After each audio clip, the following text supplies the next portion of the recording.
안녕하세요. 이슈 애청자 여러분. 여러분과 함께 시장 이슈를 짚어보는 시간, 이슈 시간입니다. 자, 3월입니다. 3월도 어느덧 이제 끝을 향해 달려가고 있는데요. 자, 이제 3월이 지나 4월로 갈 때까지 우리 증시에는 아직 불확실성이 해소되지 않고 있는 국면입니다.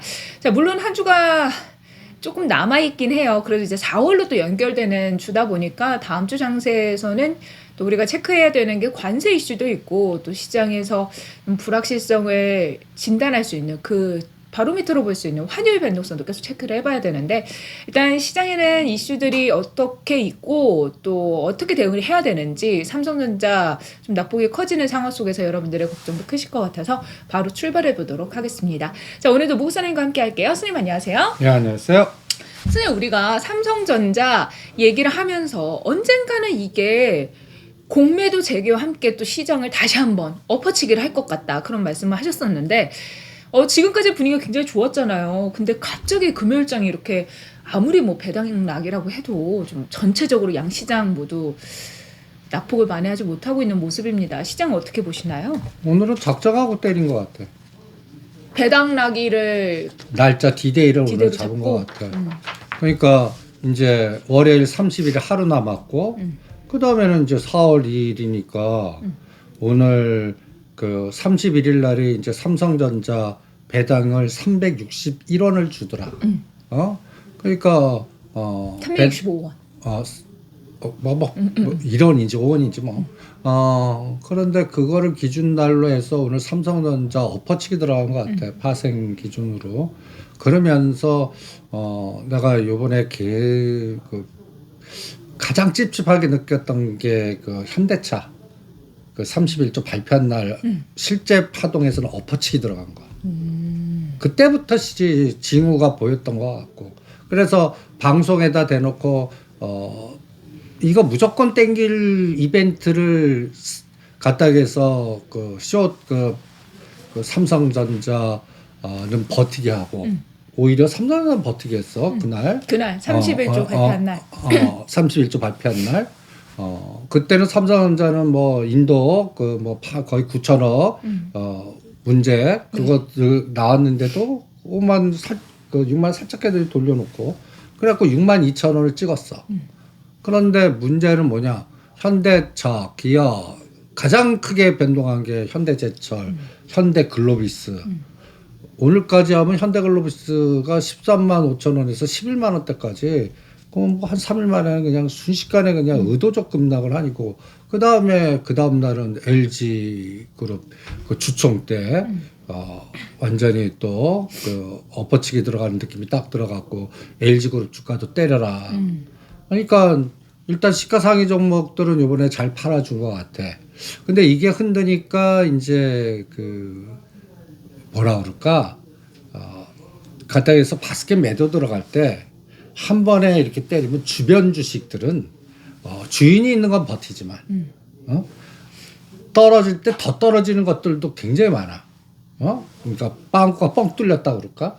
그러니까 그런 변동성이 오늘 금요일 날 나온 것 같습니다. 거의 50포인트 가까이 빠지고 뭐 거의 조 단위의 현물 선물 비차 값쳐서 1조가 넘는 매도를 하고 이러면 두들겨 맞을 때까지 맞는데 아직까지 환율이 급등을 안 하는 거야.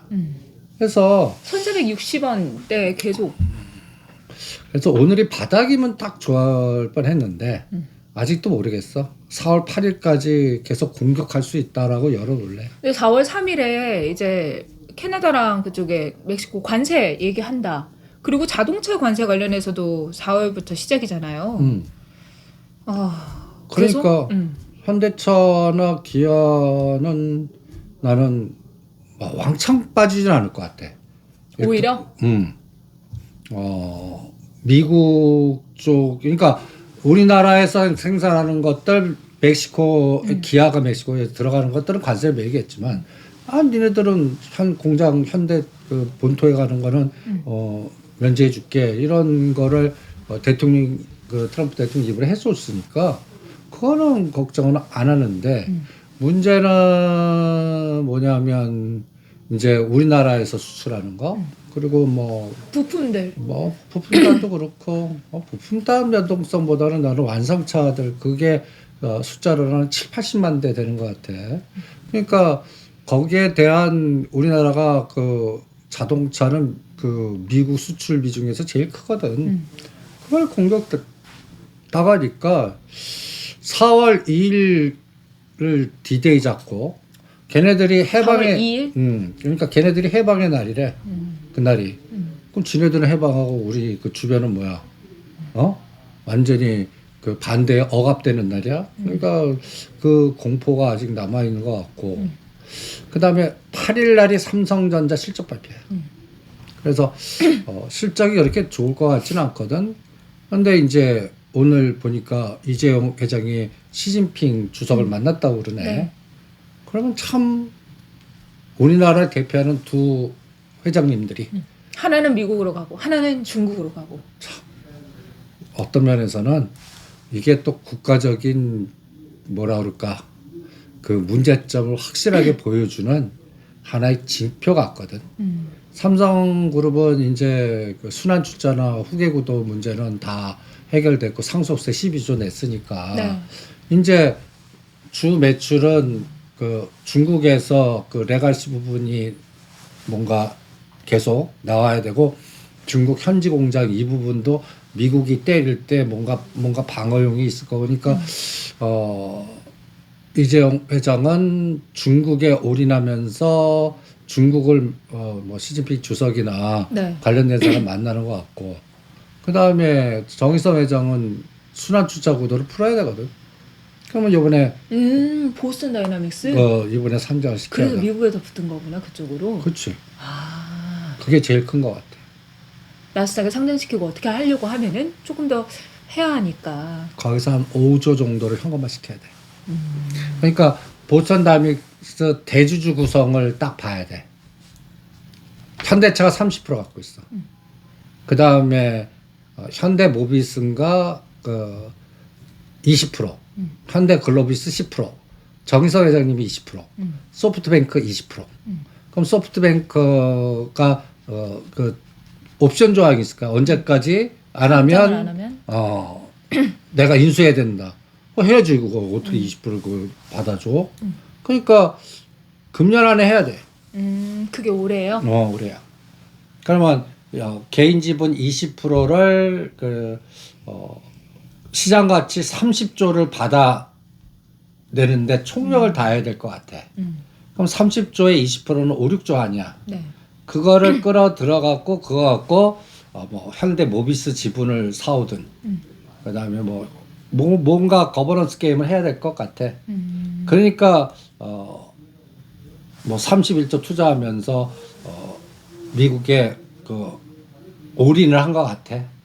그러니까 정리를 해보자면 이재용 회장과 정의선 회장이 각각 다른 행보를 보이는 거는 이재용 회장 같은 경우는 또 엔비디아에 또 편입이 못 됐잖아요. 그러면서 오히려 그 딥시크 같이 그런 쪽으로 조금 더 제품을 할 수 있는 중국 쪽으로 투자를 하려고 좀 중국 쪽으로 방안을 하고 했던 것 같고 정의선 회장은 또 미국에서 투자를 해야 하는 상황인 게 자동차 시장에서 현대차가 미국발 매출이 크고 또 보스턴 다이나믹스 상장과 관련해서 또 판을 만들어야 되기 때문에 미국 쪽으로 투자를 결정해서 미국 방문을 하고 이런 식으로 문제를 해결하려고 하는 거다. 근데 문제는 그런 대형 호재 속에서 이거를 핸들링하는 무슨 해지나 뭐가 있다면 그거를 재료 노출 시옷으로 때렸다는 게 문제지. 근데 한덕수 총리 그 기각되면서 현대차 그룹주가 갑자기 막 올라갔잖아요, 선생님. 그래서 저는 그럼 그때부터 계속 이게 뭔가 분위기가 만들어지나 했는데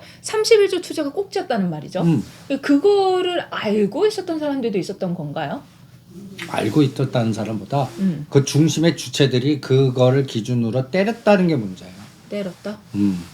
그러면 무슨 얘기냐면 갖다 해서 갖고 올 거 올리면 안 돼.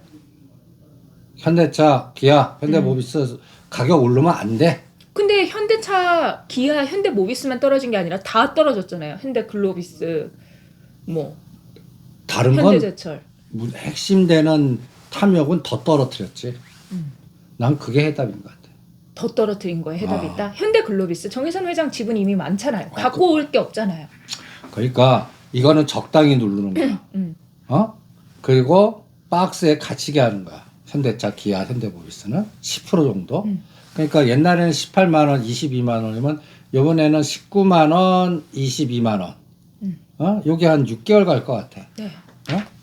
그러면서 핵심되는 글로비스하고 현대제철하고 항상 공장 짓는다고 8조 이상 그 투여하고 또 현대글로비스 중심으로 해서 거버넌스 정의선 회장님이 지분가치 높이는 게 보스턴 다이너스 다음으로는 글로비스거든. 이거를 죽였다는 얘기는 이거는 변동성 게임에 들어갔다는 얘기야.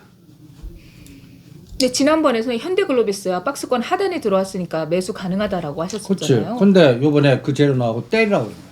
오히려 13만 끊어라. 원. 13만 원대 끊어. 올라왔을 때 그때 방송에다 대고 이게 요번에는 진짜 15만 원 가는 줄 알았는데 아닙니다. 재료 노출대가 높았다는 건 같이 때려야 됩니다. 현대제철도 3만 천 원대 때려 2만 5천 원까지 뺄 수 있으니까 글로비스도 다시 원위치 한다. 그래서 때려드린 거야. 그러면 이제 핵심은 뭐냐? 글로비스하고 현대제철하고 현대건설이야. 보스턴 다이너스 상장될 때까지는. 네. 그리고 기아하고 현대차는 그냥 뭐라 그럴까? 진폭 높지도 않고 낮지도 않은 요런 박스의 지그재그. 요런 것만 나올 것 같아요. 그러면서 보스턴 다이너스 일정이라든지 그리고 4월 2일 날 이제 뭐라 그럴까? 그 캐나다 멕시코 관세 매기고 그리고 그 사이에 또 전 세계 되고 자동차를 때렸잖아. 오히려 반사이익이 테슬라가 본 거야. 응? 테슬라. 그래서 미국 내에서 생산을 하고 있습니다. 그런데 테슬라도 때리라고 그랬어. 290불 때 때려. 300불이면 다 때려. 왜? 전반적으로 이러한 그 추세가 안 나올 것 같아서. 그러니까 테슬라도 요번에 뭐 290, 300불 가도 또 250불 정도까지는 흔들 수 있을 것 같고. 그래서 이게 이제 그 롱숏의 변동성 전략 구간, 미국도 그렇고 우리나라도 그렇고 그걸 보는 헤지펀드도 그렇고 방향성 감각보다는 호재 때 때리고 공포를 만들고 흔들어 갖고 채턴 다음에 이게 이제 롱숏 때 어떤 논리냐면 그래갖고 급락시켰어. 급락시킨 걸 또 다시 받아갖고 또 싹 올리고 이 지그재그로 이 시장의 그 흐름을 미국도 그렇고 우리나라도 그렇고 대표성 되는 종목들을 박스에 갇히면서 속도 조절할 것 같아. 나는 그게 6월 달까지 그렇게 될 것 같습니다. 그럼 선생님 현대제철, 현대글로비스, 현대건설은 매수 가능한 가격대가 언제쯤? 아니 그러니까 오늘부터 다시 때린 거를 다시 사라 그랬어. 2만 4, 5천 원대 현대제철. 대신 3만 원 안 갈 것 같아. 그럼 3만 원 밑에서 2만 4천 원짜리가 20%라면은 한 4, 5천 원 아니야. 2만 9천 원, 3만 원. 거기서 또 때려. 그 다음에 현대모비스는 11만 원, 13만 원. 현대글로비스. 글로비스. 그 안에서. 그리고 현대건설은 요번에 원전이 어떻게 되나? 체코 원전. 그러니까 그리고 이제 지금 재건이 어떻게 되나? 그리고 이제 삼성도 무지 속도를 낼 것 같아. 네. 이벤트 드라이븐으로. 그리고 현대제철 누가죠? 현대건설. 현대엔지니어링 진다고. 그러니까 이제 그래서 현대제철을 팔아서 현대건설로 가라고 그랬어. 이게 한 달간 이렇게 시소가 될 것 같아. 그러니까 6개월까지는 현대건설, 현대제철, 현대글로비스를 사는데 현대제철과 현대건설이 또 그 6개월 안에서 롱숏의 박스로 시소가 될 것이다. 이렇게 박스. 그러니까 근데 각각마다 고점 저점의 시차가 다 다를 것 같아. 뭐 이렇게 그럼 색깔을 이렇게 하면 요 빨간 색깔이 현대제철일 수 있고 네. 뭔가 파란 색깔이 현대글로비스. 요 까만 색깔이 있으면 까만 색깔이 현대건설. 그래서 상단 하단 왔다 갔다 하면서 그 수위 조절을 시킬 것 같아. 그러면서 이 수위 조절의 박스를 하나 더 높이는 거는 상황 시나리오가 갖다 해서 현대차가 19만 원, 22만 박스인데 22만 원, 24만 원 가려면 러시아 시장이 갑자기 개방을 해갖고 현대차가 뭐 거기로 막 치고 들어간다든지 아니면 현대건설 같은 거는 볼리비아 원전 수주 뭐 이게 확 온다든지 뭐 이런 것들이 이제 뭔가 아니면 삼성도 부지 프로젝트가 나오면서 막 그냥 뉴스에 이제 삼성 이제 드디어 짓습니다. 이런 논리 나오면서 현대 엘리베이터하고 현대 건설이 막 날아간다든지 아니면 이제는 우크라이나 재건 쪽에서 진짜 우리나라 건설주들이 들어가네 뭐 이런 이벤트가 나온다든지 이러면 박스를 하나 더 높이겠어. 근데 그런 이벤트가 나와? 안 나오잖아. 지금 우크라이나 내가 전쟁 더 길어지고 노이즈도 생길 거고 그러니까 푸틴이 어떤 의사결정할 건지 또 봐야 될 것 같고 지금 봐봐 진행되는 상황 보면 다 불확실성이잖아. 네. 응? 그런데 이제 4월 달에 우리나라의 가장 큰 불확실성이 이제는 이재명 대표 문제는 무죄로 나왔으니까 이제 우리 윤석열 대통령 결론이 어떻게 나오나. 이게 최종적인 부분이야 이게. 근데 4월 18일까지 나오냐 안 나오냐 갖고도 이 불확실성이 안 나오면 어떻게 되겠냐? 안 나오면 난리 날 것 같아. 그러면 6인 체제로 뭐 하겠다는 거 자체가 또 위헌이다 막 이럴 것 같고 나와도 문제일 것 같고 그래서 4월 달은 그냥 깜깜이장. 그러니까 바깥으로는 관세 전쟁이고 내부적으로는 정치적인 변수가 해결되지 않은 상황 속에서 있기 때문에 참 답답한 깜깜이장이다라고 표현하신 것 그렇지. 같아요. 그러니까 이때는 뭐 하나라도 정확해야 뭘 어떻게든 더듬어서라도 가는데. 아니 그러니까 이제 더듬어 가야 돼. 눈 감고 이제 검객으로서 맹인검 딱 잡아서 딱 벽이야 그럼 때려. 이쪽 벽이야 바닥에 하다. 느끼면 바닥이야 사. 이런 감각이야.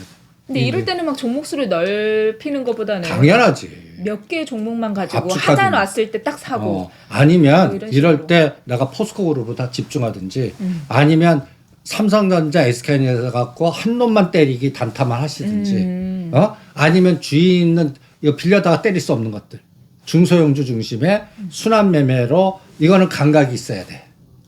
그런 거는 하나 갖고는 안 돼. 한 3개나 5개 놓고 여기서도 이제 이게 있어야 돼. 응? 이걸 뭐라고 그러니? 저글링. 저글링을. 저글링 하다 잘못되게 하면 다 떨어뜨리면 이건 또 망가지는 거니까 저글링을 해야 되고 그런 아니면 피난 가야 돼. 피난 가는 게 이제 틈새 전략으로 뭐 음식료라든지 컨텐츠라든지 오늘 비료 올라가는 거 그게 다 그런 선생님 것들. 그러면 우리가 일단 그러면 6월까지 현대차 그룹의 대응 전략 전반적으로 세워주신 거잖아요. 그러면 그때까지 현대차 그룹 내부에서 이렇게 하는데 우리가 그러면 정치적 리스크가 있는 국내 시장에서는 뭐 이 내부적인 리스크가 해결될 때까지는 깜깜이장이다라고 하셨잖아요. 그러면 원전이나 이런 기대는 어쨌든 외부에서 오는 거고 우리 정부가 뭘 할 수 있는 부분이 아니라 외부 수주로 들어오는 부분이잖아요. 근데 4월에 원전 수주에 기대감이 있다라고 하셨던 거는 트럼프를 믿고 말씀하신 건가요? 그렇지. 트럼프를 믿고 하거나 우리 정부가 아니면 전 세계적인 추이가 또 중국 여러 가지 갖다 예를 들어서 내가 하나그룹 하지 말하는 게 그 우크라이나 전쟁 이후로 가장 수혜를 받고 3년 동안 하는 게 이게 전쟁 갈등의 시대잖아. 그런데 지금은 이제 어떻든 간에 이제는 봉합하려고 그러고 종전하려고 그러잖아. 그럼 가장 혜택받는 하나그룹이 가장 문제가 됐고, 그게 이제 지는 해가 될 것 같고. 그러면 건설의 해가 되는 거 아니야. 재건이라는 거는. 건설해 가지고 또 사람이 이제 먹가면 먹거리 이런 것들 또 왔다 갔다 물류 그다음 뚝딱뚝딱 짓고 뭐 하면 원자재 이런 것들이 그러니까 그래서 구리 알루미늄 그다음에 또 짓고 때려 부시고 뭐 여러 가지 하는 모듈 주택 그다음에 이제 철강 철강관 뭐 이런 것들이 이제는 전쟁의 시대에서 재건의 시대로 갈 때 업황의 어떤 주도 물줄기는 그 타이밍은 뭔가 시차가 있겠지만 큰 그림으로 하나그룹 방산쇼 그리고 건설, 재건, 뭐 원자재 이거는 롱 이럴 수 있잖아. 그리고 이게 나는 언제까지냐면은 트럼프 대통령 중간 선거 때까지는 이 에너지를 계속 지속시키고 왔거든. 뭔가 노벨 평화사동 타야 되고 뭔가 보여줘야 될 거 아니야. 네. 미국으로 빨리 들어와서 공장 져 이럴 거 아니야.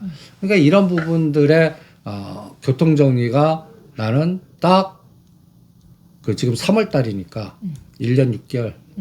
1년 1년 6개월. 1년 왜냐면 제가 6개월. 그거 여쭤보려고 했어요. 선생님, 우크라이나 재건주 말씀하시는데 지금 어쨌든 평화 협상이나 이런 쪽으로 시장의 분위기가 가는 것보다는 관세 전쟁, 그냥 관세 부과 이런 쪽으로만 또 집중이 되는 모양새여가지고 근데 재건이 되긴 하겠지만 지금 당장 좀 짧게 시장이 너무 어렵다 보니까 보고 지금 들어가기에는 좀 손해가 날 수 있으니까. 아니야. 늘어지거나. 나는 재건은 지금 바닥권에 건 지금 들어가야 되고 얘기 나올 때마다 거기든 때려야 된다고. 그럼 차라리 우크라이나 재건 말고 선생님 재건을 계속 말씀하시니까 이번에 산불 많이 나가지고 그 많이 이제 집도 타고 많이 힘드신 분들이 많잖아요. 그래서 일단 모듈러 주택이라도 어떻게 해야 된다 해서 SY나 이런 종목들이 상승을 했는데 어쨌든 그것도 재건이잖아요, 선생님. 근데 난 진폭이 나는 요번에 진폭 다 나왔다고 봐.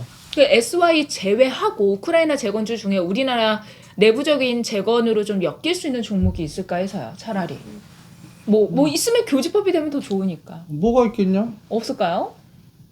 뭐가 있겠어? 전 모르겠죠, 뭐지? 나는 없다고 봐. 아니 갔다 해서 산림 녹화 다시 나무 심기. 그래서 자연과 환경 이런 게 올라가긴 했죠. 근데 그거는 잡주잖아. 700원짜리. 그건 나는 권하고 싶지 않아. 그나마 그쪽 섹터에서는 가장 좋은 게 SY야. 근데 SY 3, 4천 원 바닥, 5, 6천 원 고점. 이게 뭐 7천 원 가고 9천 원 가는 장은 아닌 것 같아. 이건 또 우크라이나가 터져야 돼. 우리나라 그 산림 녹화 이 부분과 그 다음에 또 요번에 이재명 재건 그래서 이재명 대표가 모듈 주택 얘기해봤자 그냥 뭐 20, 30% 에너지지. 그게 추세적 에너지 나오겠어? 거기에 이제 집 짓고 하면은 건설사. 집 지려면 우리는 또 아파트에 라든지 지하화라든지 도로, 항만, 철도 이런 추경 예산이 나오면서 이러한 그 에너지가 나와야지 모듈 주택 갖고는 그 매출단이 얼마 나온다고. 그래서 오히려 가덕도를 다시 한다든지, 그 다음에 또 뭐 여러 가지의 그 지하화라든지. 그래서 내가 특수건설 도로를 지하화할 수는 있겠네요. 아니 그 개념이 이제 지하화해서 이번에 특수건설 3년간 지글지글했는데 이제 냄새가 좀 나는 것 같습니다 해갖고 우리가 3년 동안 늪에 빠진 것들 중심으로 찾아가자 해서 오늘 자료를 올려드린 거야. 오늘 보시면 다른 것들 다 박살나는데 특수건설 플러스야. 뭐 움직임 별로 없지만 이거 이제 한 9천원까지는 갈 것 같아. 그리고 이제 그런 것도 찾아다니까. 내가 1년 전에 아니 저기 뭐야 쪽직 매매로 해갖고 이 기타 법인이 이 계속 사모은다.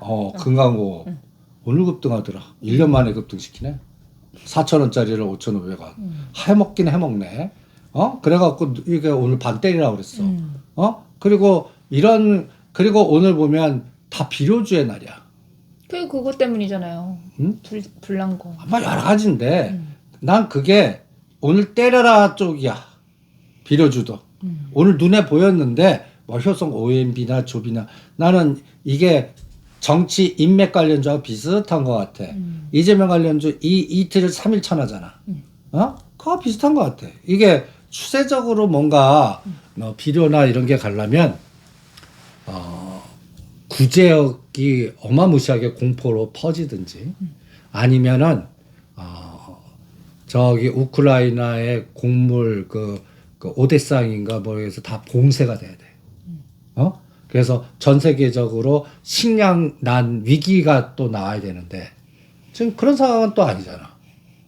그러니까 오늘 비료주 올라간 거는 앞으로 주도주가 조종 급락 바스켓 매도 급락하니까 이게 급락하니까 그쪽이 반사로 그냥 약간 뭐라 그럴까 그 이슈도 살짝 묻었고. 틈새 전략으로 반짝이지 이게 이제부터입니다라고 개념이 아닌 것 같아요. 그래서 오늘은 비료 관련주들 그 고생하신 분들 이럴 때 오늘 상승 때 팔으라고 그런 거야.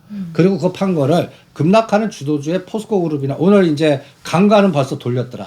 대동스틸이나 하이스틸이나 네. 나는 이런 것들이 이제 그 2026년도 그 중간 선거 프로젝트로 알래스카 LNG라든지 뭔가 우리나라도 이제는 요번에 그 윤 대통령 문제까지만 해결하면은 뭐가 나오겠어? 태우선. 그치. 그럼 뭐야? 정책. 그러면 누군지 나는 이렇게 하겠습니다. 떠들 거 아니야. 거기에 지하화, 철도, 그 다음에 SOC 관련돼서는 안 나올 수가 없죠. 거기에 나는 부산 지역의 거점. 심지어는 우리 이재명 대표가 무죄 받으니까 또 무슨 알래스카 LNG에 적극적으로 참여해야 된다. 또 요새 그 뭐랄까 나는 이것도 하나의 그 징후 같아. 이재명 대표하고 이재용 회장이 악수하고 만났다는 거. 이게 쉽지 않거든. 중국 가기 전에 만났어. 나는 이것도 하나의 제가 그 영상 보고 왔어요. 그것도 그러니까 정의선 회장은 트럼프 딱 옆에 이렇게 막 발언하는 하나의 이런 사진을 보게 하고 또 신문에서 이제 동영상으로 이재명 대표하고 나는 삼성의 정보력을 믿어. 그 부잣집 막내 아들 거기서 정보력을 누가 믿어. 될 것 같노 해가지고. 그러니까 거기서는 이재명 무죄가 나온 거를 감을 잡았다는 얘기야. 그리고 그 선고 전에 있었던 영상이죠. 그치. 네. 그 다음에 자기가 중국 가야 되는데 보이지 않게 거기서 그 뭔가 좀 쉴드를 쳐달라. 일단은 민주당의 개념은 친중 정책 에너지니까 그러한 하나의 흐름을 미리 잡은 거 아닌가. 그래서 그동안 삼성에서 그렇게 눌렀던 게 이번에 요새는 안 빠지잖아. 오늘 이제 쾅 빠졌죠. 오늘은 그 배당락이 영화 그냥 폭탄 던진 거야. 이 폭탄 던진 게 어디까지 내가 55,000원, 65,000원을 4등분을 보거든. 네. 근데 요번에 62,000원까지 갈지 3,000원까지 갈지 5,000원까지 갈지는 파생시장 연계해서 보는데 62,000원까지 딱 끝났어. 그럼 무조건 5 내지 5, 7, 9를 빼. 그러면 62,000원에서 3%가 6만 원이야. 네. 5%가 59,000원이야. 7%가 57,000원이야. 이거는 4월 8일 실적 때까지 이렇게 흔들 거라고 봐. 네. 그래서 요번에 61,000원, 2,080분은 57,000원, 58,000원 껴 넣으라고 그랬잖아. 아니면 딴 걸로 가시든지. 요렇게 나는 지금 삼성전자를 올려놓고 엎어치기는 들어갔어. 그러면 죽였다가 땡겨야 될 거 아니야. 네. 난 그게 4월 8일로 봐. 4월 8일 실적 발표하는 날. 그때 쇼크 나와도 그때 땡긴다. 근데 선생님 우리가 3월 말에 공매도 재개 관련돼서 얘기를 했었잖아요. 이제 재개가 되잖아요. 그렇기 때문에 다음 주 정도는 이게 하락할 거라고 보시는 거예요. 아니야. 공매도 재개되면 거꾸로 이제 뺀 거는 올린다고 보는 거야. 공매도 재개 개념은 많이 빠진 거는 간단히 얘기해서 올라가겠죠. 옳지. 올라가. 사야 되니까 쇼크버링 해야 되니까. 근데 많이 올라간 거는 그때부터 때리니까 그게 이제 하나그룹이든 그 다음에 이제 계산이? 전력설비라든지 실적 안 나온 로켓주라든지 이런 것들 코스닥 특히 코스닥 시가상위 종목들 또 바이오주들 그 다음에 밸류업으로 했던 은행주들 이런 것들을 난 빌려다가 때리는 것 같아. 그런데 오히려 삼성전자 SK하이닉스는 이용할 것 같아. 그래서 요게 그네 50씩 내리는 거야. 2600, 2500, 2550, 2450까지. 그래서 57,000원이면 2500이네 2450이야. 이때 SK하이닉스는 18만 원. 이때는 사자고. 그리고 여기 또 2651 때는 62,000원, 3,000원. 네. SK하이닉스는 22만 원이야. 그럼 18만 원과 22만 원 4등 받으면 20만 원 중식값으로 20만 원에서 위는 때려. 그리고 18, 19는 사. 요게 6개월 동안 왔다 갔다 하나. 삼성전자는 57,000원과 62,000원 요 안에서 왔다 갔다. 근데 4월 8일 날 이제 다 나쁜 게 다 나왔어. 근데 57,000원 안 나오고 59,000원에서 지지했어. 그럼 나는 요번에 62,000원 뚫는다. 근데 65,000원은 못 간다. 근데 뭔가 매출에 끌기가 있어야 되잖아요. SK하이닉스 같은 경우는 매출 실적 나올 때마다 어쨌든 엔비디아 향 매출 이런 게 계속 기대를 해왔고 밝혀져 왔는데 삼성전자는 사실 그러니까 그런 이번에 끌기가 없으니까. 실적 나오면서 컨센서스 어떻게 하나 보고 M&A 어떻게 하나 보자. 아니 그리고 이번에 SK하이닉스를 더 나쁘게 보는 이유는 엔비디아가 이번에 120불까지 갔다가 다시 지금 직전 저점 깨려고 지금 오히려 공격하고 있잖아. 테슬라는 올라가고. 엔비디아가 악재가 있잖아요. 대중국 첨단 반도체 수출 규제 압박 미국에서 하고 있고 또 중국 정부는 환경과 에너지 규제 압박을 받아서 그래서 미국하고 중국 사이에 껴 있는 거죠. 그래갖고 사자는 거야 이제. SK하이닉스를? 아니 엔비디아를 18만 원. 난 그 뉴스를 자꾸 역으로 이용할래. 그랬다가 아니 그러니까 10만 그러니까 엔비디아를 네. 105불에서 110불에서는 100불 깨더라도 난 110불 또 바로 갈 것 같거든. 그러니까 그런 악재 또 할래. 중국 때리니까 그렇게 된 거지. 그리고 SK하이닉스는 엔비디아 향의 매출이니까 엔비디아가 두들겨 맞으면 얘는 같이 더 두들겨 맞아. 그러면 관련된 한미 반도체니 오히려 SK하이닉스가 그러니까 삼성전자가 7에서 9% 빠져. 삼성전자가 하루에? 아니 고가에서. 국가에서. 그러면 SK하이닉스가 2배. 15에서 20% 빠진다. 네. 근데 개별 종목은 3배. 30에서 50 빠진다. 그러니까 유리기판이라든지. 이번에 한미반도체가 12만 원이 고점이야. 네. 반토가 얼마야? 6만 원. 저는 7에서 올랐었거든. 그럼 이번에 30%일 때는 7만 원. 그럼 7만 원과 6만 원에서 돌린다. SK하이닉스, 엔비디아 갖고 보는 거지. 그리고 삼성전자와 SK하이닉스는 실적 이벤트를 역으로 이용한다. 그리고 중국에서 때려갖고 악재 나오니까 그때 엔비디아 투매 나온다, SK 투매 나온다 매수. 근데 그 문제가 풀렸어. 그래서 엔비디아가 이제 다른 재료로 125불, 130가 SK하이닉스 때린다. 그리고 여기에 또 시소로 봐. 삼성전자, SK하이닉스가 같이 가기보다는 약간 탄력의 시차를 두고 움직일 것 같아. 근데 선생님 저는 이재용 회장이 중국에 간 거에 있어서 그쪽에서 뭔가 생산을 하고 하겠다는 건데 트럼프는 첨단 반도체법 해가지고 중국에서 생산하는 반도체 어느 정도 이상 수준이 되는 것을 또 못하게 하잖아요. 그러니까 근데 그럼 어떻게 이제 활로를 뚫겠다는 건지. 활로를 뚫지 않으니까 자기네들이 미국향 부분보다 미국은 두들겨 맞기 악재야. 이제 남은 게 뭐야? 자동차 관세보다 반도체 관세잖아. 이제 하겠지 그거. 그러니까 이제 맞을 부분이야. 근데 나는 어디다 신경 써야 돼? 그냥 중국에다. 중국에다가 레가시라도 많이 팔자. 그 밑에 단이라도. 그거라도. 그럼 여기서 두들겨 맞은 마이너스 부분을 여기서 해치 좀 걸자. 이런 논리 아니겠니? 근데 중국 측에서 우리도 첨단 반도체 갖고 싶어. 니네 그거 만들면 이거 해줄게 이럴 수도 있는 거잖아요. 뭐 여러 가지 노이즈가 있지만 지금 그래도 이제 싸움이 회장 만나고 그다음에 뭐 이 중국의 기아디 거기도 갔었고요. 중국 에너지 전기차 보는 만들고. 게 간단해서 그냥 이재용 회장은 미국 향은 두들겨 맞을 거 각오하고 그냥 중국에 올인하겠다는 얘기야. 올인하겠다는 얘기야. 이미 그렇게 결심 섰으니까 이재명 대표하고 악수하고 그 다음에 중국에서 시진핑 만나고 샤오미 만나고 지금 앞으로 눈이 시뻘겋게 트럼프 놔두고 글로 갔는데 트럼프 입장에서는 저놈 봐라 이거지. 그럴 수 있죠. 그 트럼프 스타일은 죽이려면 더 죽여버리고 날 하면 이용해서 막 부추기는 이렇게 으쌰으쌰 해주고 더 뜯어먹어. 맞아. 더 뜯어먹어. 더 뜯어먹어. 그러니까 현대에서 더 뜯길 거라고.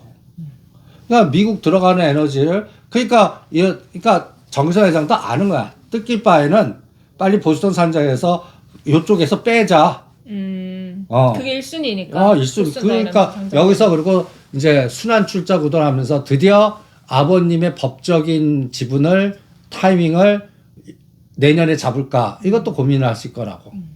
지금 보면 이건희 회장님도 5년 걸렸잖아. 2015년에서 2020년. 그러니까 나는 내년이 현대차 그룹의 후계구도 거버넌스 이런 것들이 다 풀리네. 내가 정의선 회장이라면 중간선거 11월 기점을 내 주가 모든 그렇게 같이 그렇게 이용을 하겠다. 그렇게 할 것 같아.